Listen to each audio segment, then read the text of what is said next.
People.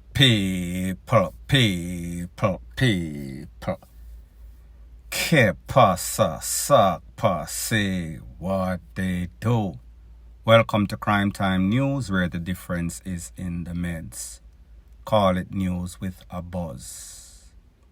If you've ever wondered why it is that it seems as if the public is losing faith in the justice system, the court, the DPP's office, I am going to give you a next reason. There was a case the other day with a man known as Dennis Mondell, O.C. Ginsing. He was recently caught with a fire piece.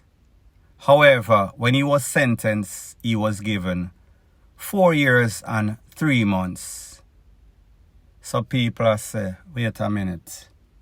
They will not hear the DPP, the Prime Minister, the Justice Minister, the Commissioner, the whole of them come out and I say, listen, if you get catch with any sorts at all, it is going to be a straight up 15.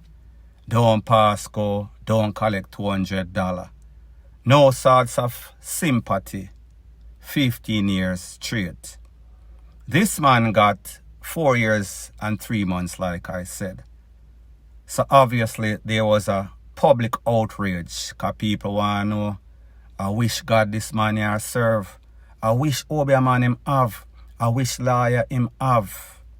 However, people, like I told you before, the topic, losing faith in the system of justice. Based on the information that is now out there, based on what your DPP has to say, it was an error by the prosecution, the DA, the DPP's office. This man should have been charged under the new Firearm Act Amendment, Section 5. However, he was charged under Section 45. Now, people, if you're a sympathetic person, not like myself, you would say, well, we can't understand Section 45. Maybe there was some sort of confusion because them things say him get catch with a 45, so therefore it had to be Section 45. Then again, maybe if he had gotten caught with a M16, they would have charged him under Section 16. If him get catch with a AK-47, Section 47, a 9mm, Section 9, you get the point. However, the DPP is saying, you know, say, is an error by the DPP's office. A Section 5, them shouldn't charge him under, and them charge him under Section 45. However, we are doing everything within our means to appeal this case. Take it to the appellate court because it is in the best interest of the public to make sure that justice is served and whoever gets caught under the new act is served up this fresh 15. Now, people, there's a lawyer, his name is Peter Champagne, KC, King's Counsel.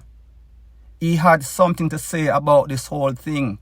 He said that it is going to be very interesting to see how the Court of Appeal rules as it pertains to this specific case. So people, take a listen, take a look to what the KC has to say, and then I'll give my piece. The point is that this doesn't happen very often at all in terms of the dispensation of justice. Insofar as the appeal of this matter is concerned and the posture of the DPP now, it is going to be very interesting to see how the Court of Appeal will treat this, given the fact that normally one would appeal based on an error that is made by a judge. In this situation, it is somewhat different, but nevertheless, it's an error in law, and that does not take away the jurisdiction of the Court of Appeal to pronounce on it. I think that the important point in all of this is that the legislation is new.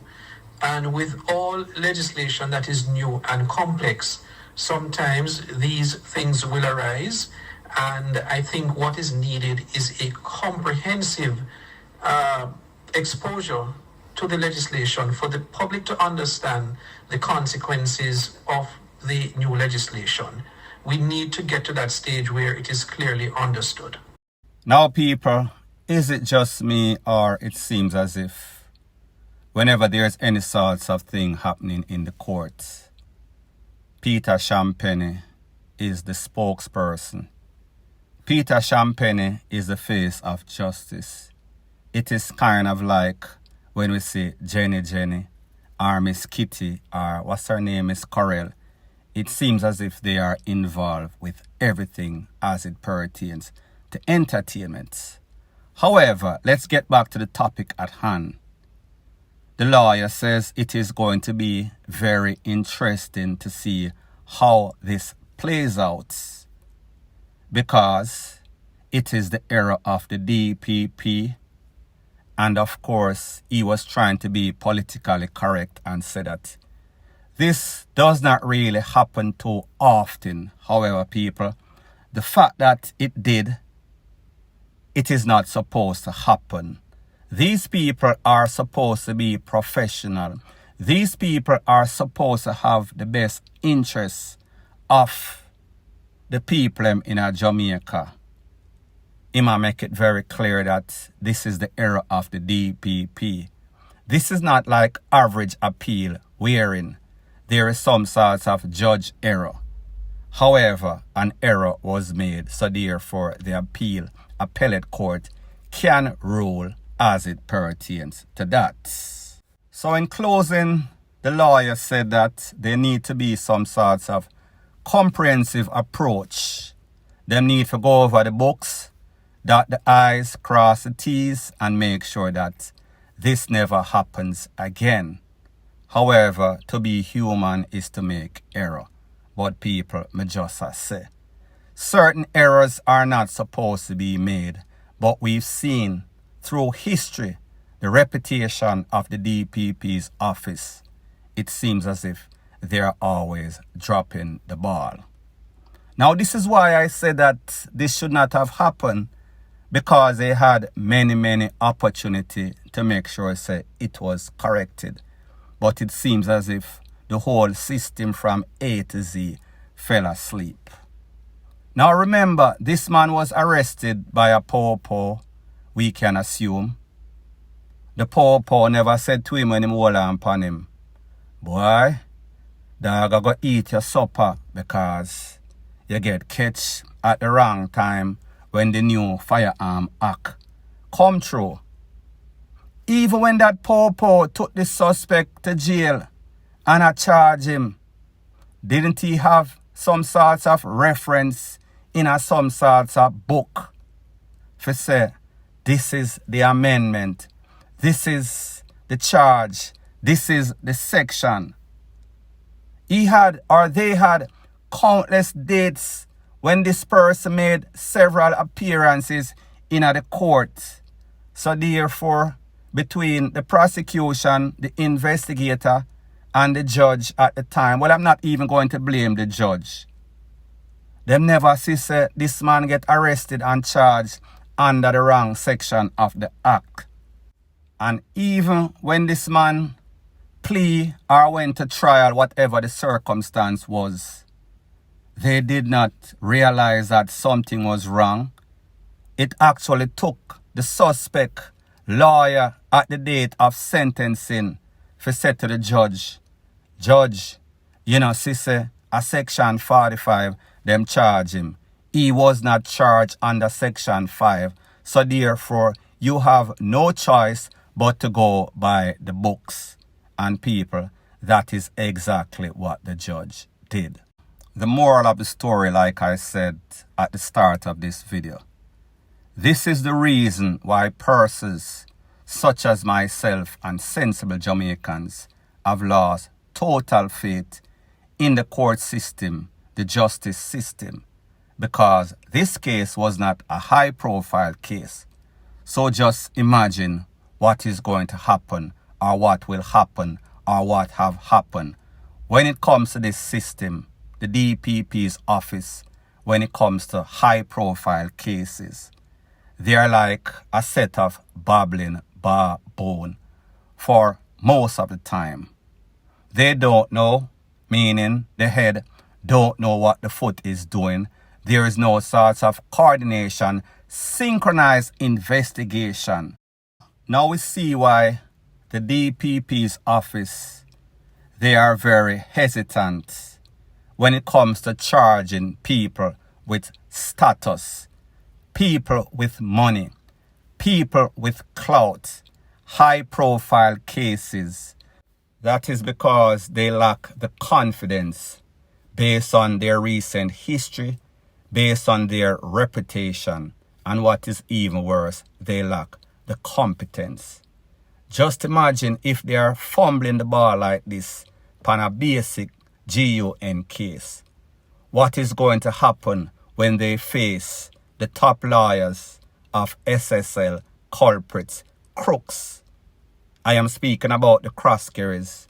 I am speaking about the Hardings, all involved. They are going to twist them up. They are going to tie them up. They are going to make them look fuller than they actually are. People, this is very sad when it comes to Jamaica, when it comes to our justice system, point blank and period. Now, when it comes to our justice system, we see that there is definitely a double standard. It seems as if our system, the poor all involved, the relevant authority, them only have strength for poor people. People from the garrison, them treat them, mistreat them, abuse them, any sorts of way that they feel. And there is no sorts of backlash, no sorts of repercussion. If you look at your screen, there is a picture that was in some sorts of newspaper article. In this picture, you see a man look like some sorts of pirate of the Caribbean, and that word is going to come up further on in this news. Him have a big bag like Santa Claus, it have a big dollar sign, and then it has white collar crime. The next person from the man on the left, it's a public purse jar or public cookie jar. And then on the shoulder of that man, it says, some politician. The pictures on the right, there's a poor holding this boy. And it says, thieving boy, you shouldn't grab the lady purse. You go straight to jail, you not get no sorts of bail. Then the suspect in the right, he must say, how come when you hold them get bail? Him a wonder, him a ponder. And people, this is true. Now let's talk about the individuals in this picture. The one to the left look like a pirate of the Caribbean. Where do you think they got that idea from? I will give you a hint. Blogger, name, True Jamaica Buzz, Jamaica Dancehall Source. It is the first person that you've heard talking about these people like that. You hear other people run with it. However, it comes from one origin. Let's talk about the second picture. Politician have them hand in the public cookie jar. People that has been going on for decades. As far as I am concerned, none of these politicians that I know should be named honorable, because the truth and the fact is that most of them are very dishonorable. When we talk about the poor, like me say, them have power for the poor. However, when it comes to the rich, powerful, the people with clout, they are hesitant. It is not because them no know so them a thief and they should not be charged. However, they are getting instruction from up above, upper hierarchy of the JCF politician. Hold on, don't move. Let's talk about the last person, the prisoner. 2 wrongs does not make a right. However, people have lost respect for the system. So therefore, if the top of the stream dirty, what do you expect? It is going to be a domino effect, a trickle-down effect. Them are say the politician, them are thief. Them are say the people in the upper hierarchy are thief. So therefore, them are say to themselves, then hold on, if people put these people on a pedestal and them are thief, what say me or what say we? Point blank and period. Now, you've oftenly heard me say that the poor, them have a very dangerous job. But it seems as if they are given basket to carry water all the time. They are overworked, underpaid, undercompensated. However, the danger is always imminent. I am speaking about an incident that occurred in a place called Seafort. Seafort is in St. Thomas, where an officer, a constable, there is conflicting. Some people say district constable, some people say constable. However, based on the uniform, if you look on your screen, 36-year-old Mark Antonio Forsyth, he was taken out at about 3 p.m. yesterday. Based on the report, it is said that citizens were complaining that them see some strange bleach out, chop up face people out there look sorts of thief. The typical stereotype of thief. Them call Mr. Forsyth radio him Kumbolo for help, assistance, backup. Nobody responded. Him call again. So him decides he is going to take matters in his own hands.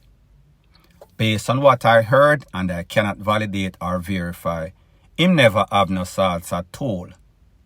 If you look on the picture them on the screen, you see him is a big thick man, and him have a uniform, so therefore, well, I don't think that he was working yesterday, he was probably off. So therefore, he is probably known in the area as a pawpaw. So I guess he thought that that title would have kept him safe, shielded him. He would be wrong. Him go there. When him go there, the people blaze up all sorts of corn on him. I have the pictures with him laid out flats. It seems as if he got a couple of pieces. Even was one in the cranium, in the crown. He was out. He was rushed to the hospital. However, too late was the call. Now, based on the pawpaw report, I did not hear that when the pawpaw go, them recover any sorts of fire piece. Me never hear the report say them a look for any sorts of stolen gun. So therefore, I am going to assume that he was out there with him 2 long hand.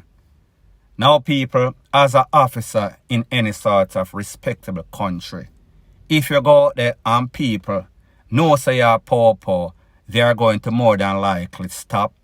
However, with Jamaica, especially with this fresh 15, especially with these callous, barefaced and brawling thief, it was not going to end up good for the constable, and it did not. The good thing is that they said that they have an address, they have a suspect, they know exactly who the perpetrator or perpetrator is. So therefore, they are going to be relentless. They are going to find whoever did it. And people, based on their recent history, them resume, whenever we see any sorts of pawpaw gone, within 2 toes, meaning 24 hours before the week end, them always catch the people them. And when them catch them, usually them not end up in the first place, meaning the big yard, them end up in the graveyard. Thankfully for the citizens of Jamaica. Again, this is just an example of how tragic and sad Jamaica is. For a country that is so corrupt, that thieves so much money through the public purse, meaning politician, it seems as if we don't have our priorities straight, because with how the crime figures are high in Jamaica, you would have thought that proper policing would be priority number one. The safety of the people would be number one. So therefore, if the JCF cannot take care of their own, who are supposed to take care of us, dog I go eat with supper. Jamaica gone to the dogs. Point blank and period. Thanks once again for checking out my video. If you appreciate videos like this, please like, comment, share and subscribe. That is how YouTube promotes videos like these to like-minded, sensible persons like yourself. Bless up.